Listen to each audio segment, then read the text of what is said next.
बीमारी में मुब्तला शख्स साबिक वज़ीर आज़म रिहा। सेनेटर परवेज रशीद ने कहा, उस शख्स ने ऐसे खिदमात अंजाम दी जो कि दुनिया में कोई और नहीं अदा कर सकता। अदालत ने बदउनवान और हुकूमती खजाने में खुर्द बुर्द करने वाला करार दिया। मैं जिसकी बात कर रहा हूँ वो सजा याफ्ता मुजरिम है। अदालत के फैसलों को झूठ कहेंगे तो तौहीन अदालत के मुर्तकिब होंगे।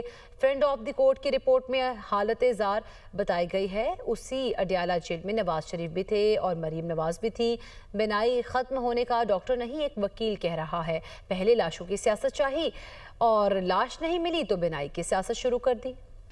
बीमारी में मुब्तला शख्स साबिक वज़ीर आज़म रिहा। सेनेटर परवेज रशीद ने कहा, उस शख्स ने ऐसे खिदमात अंजाम दी जो कि दुनिया में कोई और नहीं अदा कर सकता। अदालत ने बदउनवान और हुकूमती खजाने में खुर्द बुर्द करने वाला करार दिया। मैं जिसकी बात कर रहा हूँ वो सजा याफ्ता मुजरिम है। अदालत के फैसलों को झूठ कहेंगे तो तौहीन अदालत के मुर्तकिब होंगे। फ्रेंड ऑफ द कोर्ट की रिपोर्ट में हालत ज़ार बताई गई है। उसी अडियाला जेल में नवाज शरीफ भी थे और मरीम नवाज भी थी। बिनाई खत्म होने का डॉक्टर नहीं, एक वकील कह रहा है।